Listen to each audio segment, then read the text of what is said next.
তাপসবাবুর সাফ কথা, অখিলগিরির ক্ষেত্রে যে রাজধর্ম কোট আনকোট করা বার্তা, রাজধর্ম করার নির্দেশের কথা বলা হচ্ছে, নির্দেশ আসছে দলের তরফ থেকে, সেরকম নির্দেশ ফিরহাদ হাকিমের জন্য কেন আসেনি?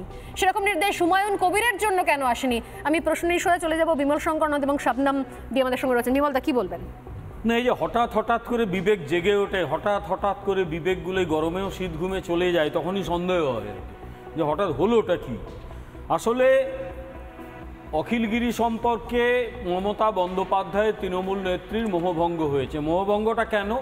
কারণ তিনি ভেবেছিলেন যে পূর্ব মেদিনীপুরে এমন একটা রাজনৈতিক জেলা, যে জেলাতে সবচেয়ে বেশি শিক্ষিত আছে, সেখানে স্বাধীনতা আন্দোলন গোটা মেদিনীপুর জেলায় উত্তাল হয়ে উঠেছিল, তার একটা ঐতিহ্য আছে। তো সেখান থেকে তিনি কিছুটা হলেও জিতে আসবেন নন্দীগ্রামে এবং তিনি দেখাবেন, দেখো হে যাই বলো আমি কিন্তু জিতে এলাম। ফলটা কি হলো? 1956 ভোটে হার। সারা জীবন এটা তাড়িয়ে নিয়ে বেড়াবে যে তিনি হেরেছেন এবং তারপরেও মুখ্যমন্ত্রী হয়েছেন। তাকে শুনতে হয় কম্পার্টমেন্টাল মুখ্যমন্ত্রী, ঠিকই বলা হয়, পরে তাকে আবার জেতাতে হলো এখানে কলকাতা থেকে। এটা কিন্তু যাবে না। তারপরে দ্বিতীয় সুযোগ দিয়েছিলেন যে যদি কাঁথি এবং তমলুক জেতানো যায়। দেখা গেল যে অখিলগিরি বা তাঁর দলবল সেটাও পারলেন না। বোঝা গেছে যে একদম ইউজলেস নেতা, একে আর রেখে লাভ নেই, ঝেড়ে ফেলো, ঝিকে মেরে বউদের শেখাও যে আমি কড়া বার্তা নিতে পারি, পাবলিকের সামনে একটা ইমেজ তৈরি করো যে দেখো আমি কিন্তু কড়া বার্তা দিতে পারি, আমি কঠোর ব্যবস্থা নিতে পারি। এরপর তুমি যে প্রশ্নটা করলে যে মমতা বন্দ্যোপাধ্যায় নিজে যে প্রশ্নগুলো করেন, ইংল্যান্ডে একটা প্রবাদ আছে, the king can do no wrong, রাজা ভুল করতে পারেন না। পশ্চিমবাংলায় কোনো গণতান্ত্রিক ব্যবস্থা চলে না, এখানে রাজতন্ত্র জমিদারতন্ত্র চলে। গণতান্ত্রিকভাবে যেভাবে প্রশাসন চালানো হয় পশ্চিমবাংলায় সেটা চলে না, এটা রাজার মতো কৃপা বন্টন হয়। আরেকটা কথা বলি যে এ তো নতুন কথা নয়, তিনি এই যে সারমনগুলো দিয়ে থাকেন, প্রায় খ্রিস্ট ধর্মের যারা সব পাদ্রীরা সারমন দিয়ে থাকেন, ওনার সারমনগুলোর তার মানেটা কি দাঁড়ায় বলি। এই কয়েকদিন আগেই নবান্নর পাশে এই এখানে ন্যাশনাল লাইব্রেরির পাশে কি একটা হল আছে, কি বলে উত্তীর্ণ না কী সব আছে, সেখানে একটা সাংবাদিক সম্মেলন সবাইকে নিয়ে, মন্ত্রীদের নিয়ে তিনি করেছিলেন। সবার সামনে একজন মন্ত্রীর দিকে আঙুল তুলে বললেন, এই লোকটি সল্টলেকে হকার বসায়, তার সঙ্গে এটা পারলে দেখাও। তোমরা বহুবার শুধুমাত্র এটা নয়, আমি বলছি উত্তরবঙ্গে একাধিক জায়গায় হয়েছে। সম্প্রতি আমাদের রোজ খবরে এসেছে, আমরা জেলার খবরে দেখিয়েছি। আমি বলছি হকার, অবৈধ হকার উচ্ছেদ করতে কি কাউন্সিলর দাঁড়িয়ে পড়ছে? আমি যে পয়েন্টটা বলছি ভালো করে দেখো। একজন মন্ত্রীর সামনে, মন্ত্রী সেখানে উপস্থিত, এক ঘর সাংবাদিক উপস্থিত, সেই মন্ত্রীর দপ্তরের সেক্রেটারিরা উপস্থিত। মন্ত্রী যে কোনো মানে অ্যাডমিনিস্ট্রেটিভ স্ট্রাকচারে মাথায় থাকেন, তার নিচে সেক্রেটারি, সেই সেক্রেটারির সামনে মন্ত্রী চূড়ান্ত বেইজ্জতি হলেন। তারকেই বলা হলো এই লোকটি ওখানে বসায় এবং তারপরে বলা হলো টাকা নিয়ে বসানো হয়। সেই মন্ত্রীর রা কাড়লেন না। আচ্ছা, রা না কাড়া মানে একটাই, উনি মেনে নিলেন। আমি একটা পয়েন্ট বলি, এই পয়েন্টটা খুব ইম্পর্টেন্ট, আমি প্রশাসনিক প্রশ্নটা করছি। উনি মেনে নিলেন যে তাহলে উনি বসিয়েছেন। আমি যদি হতাম আমি বলতাম আপনি এসব কি বলছেন, আমি করিনি এসব। আমি বেরিয়ে চলে আসতাম, রেজিগনেশন দিতাম। উনি কিচ্ছু করেননি, মানে কিল হজম করেছেন। আপনি বলছেন আর মুখ্যমন্ত্রী তারপরেও তাকে মন্ত্রিসভা থেকে সরাননি কেন? এই তো প্রশাসন চলছে, এই তো জমিদারি তন্ত্র চলছে। আমি কেন বললাম শুধু বাকিদের কথা বলছেন, আমি আসবো, আমি শাবনাম দিয়ে রয়েছেন আপনার কাছে, প্রত্যেকের কাছে আমি আসবো। তবে তার কাছে শোনাই, যদি মহিলাদের সম্মান, নারীর সম্মানে এত রাজধর্ম পালনের ক্ষেত্রে সরকারের চোখ খুলে দেয়, তাহলে আমি আবারও বলছি, যদি সর্বোচ্চ দিকে তাকান আপনারা, শীর্ষস্তরে যান, তাহলে সেখানে কি নমুনা বা উদাহরণ কিছু কম আছে? কিছু এক্সাম্পল আপনাদের দেখাই, যে ওই বলেন না এক যাত্রায় পৃথক ফল হয় কি করে, তাহলে এই ফলটা তো তাহলে অনেক আগে থেকে হওয়া উচিত ছিল। কিছু নমুনা দেখুন তো, মনে করতে পারেন কিনা আপনারা, সবাই দেখুন। আচ্ছা, মেয়ে মারা গেছে নাকি রেপ হয়ে, আপনি রেপ বলবেন না প্রেগনেন্ট বলবেন না লাভ অ্যাফেয়ার্স বলবেন? এটা এনকোয়ারি করেছেন কি? আমি পুলিশকে জিজ্ঞেস করলাম, ঘটনাটা খারাপ, অ্যারেস্ট হয়ে গেছে, কিন্তু ছেলেটির সাথে মেয়েটির নাকি লাভ অ্যাফেয়ার ছিল আমি শুনেছি। Is it a fact? DG সাহেব এখানে আছেন, আমি যতটুকু ইনফরমেশন পেয়েছি। যারা মুখে মাস্ক পরে পরে ছবি তুলছে, ধরাও পড়েছে বিজেপির কর্মী, কিভাবে তারা বাইরে থেকে নিয়ে এসে একটা এলাকাকে অশান্ত করার চেষ্টা করেছে। আগে টার্গেট শেখ শাহজাহান, ওকে টার্গেট করে ইডি ঢুকলো, তারপরেই সবাইকে বার করে দিয়ে তারপরে ওখানে आदिवासी माइनॉरिटीजের মধ্যে ঝগড়া লাগিয়ে দিল।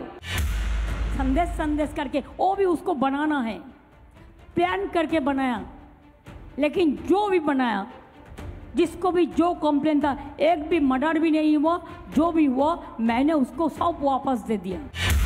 সন্দেশখালীর ঘটনা তোমাদের পরিকল্পিত রচনা। ইলেকশনের আগে এরকম দু একটা ঘটনা ওরা ঘটায়। সন্দেশখালী নিয়ে প্ল্যান করলেন, প্ল্যান আমি ভেস্তে দেবো। সন্দেশখালী নিয়ে প্ল্যান করলেন, প্ল্যান আমি ভেস্তে দেবো। সন্দেশখালী মা বোনদের সম্মান কিভাবে নষ্ট করেছেন টাকার বিনিময়ে, লজ্জা করে না? যারা আজকে গিয়ে মিউ মিউ করছে আর ঘেউ ঘেউ করছে আর বড় বড় ভাষণ দিচ্ছে, তাদের জিজ্ঞেস করুন 34 বছর ক্ষমতায় ছিলে, কেন তুমি সবার দিয়ে টাইম মতো যাওনি? কোথার থেকে সব মাতব্বররা চলে এসছে, আর মাতব্বরের একটা লিমিট আছে। ব্রাত্য তো আবার কিসব ভাষা টাষা বলে, আমি ওইসব ভাষা বলবো না। মনে রাখবেন, আপনি এই রাজভবনটায় বসে আছেন না, এই রাজভবনটার টাকাও কিন্তু আমরা দিই। কি সময় কখনো সরকারি কর্মচারী হোক, কখনো রাজ্যপাল হোক, এর আগে নরেন্দ্র মোদী দেশের প্রধানমন্ত্রী অমিত শাহ, নাড্ডা তো ছেড়েই দিলাম, প্রত্যেক মুহূর্তে কিভাবে অপমান করা যায়, আক্রমণ করা যায়, কদর্য ভাষায় আক্রমণ করা যায়, তা কোনো মহিলার ক্ষেত্রে হোক বা দেশের কোনো শীর্ষস্তরের কোনো পদের ক্ষেত্রে হোক। এখানেই শেষ নয়। আমি শবনমদির কাছে আসার আগে যে বক্তব্য না নিয়ে পারছেন, কিছুক্ষণ আগে বললেন তাপস রায়, ফিরহাদ হাকিমের বিরুদ্ধে একই রকম ব্যবস্থা নেওয়া সম্ভব হবে কি? কোনোদিন এরকম ফিরহাদ হাকিমের কাছে ফোন আসবে কি আপনাকে পদত্যাগ করতে হবে আপনার এই মন্তব্যের জন্য? কোন মন্তব্য দেখে নিন একবার। আমি আসছি শবনমদির কাছে।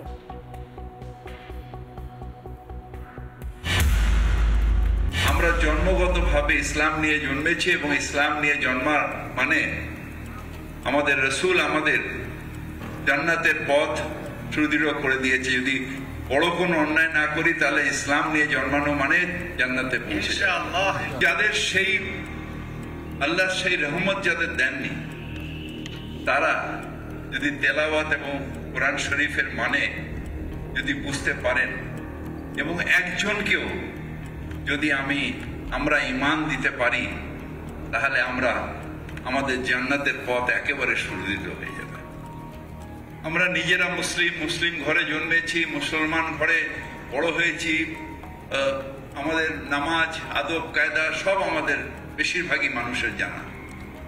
কিন্তু যারা দুর্ভাগ্য নিয়ে জন্মেছে, যারা ইসলাম নিয়ে জন্মায়নি, তাদের দাওয়াতে ইসলাম অর্থাৎ ইসলামের দাওয়াত দিয়ে তাদের মধ্যে ঈমান নিয়ে আসলে এটা আল্লাহ তাআলাকে খুশি করা হবে।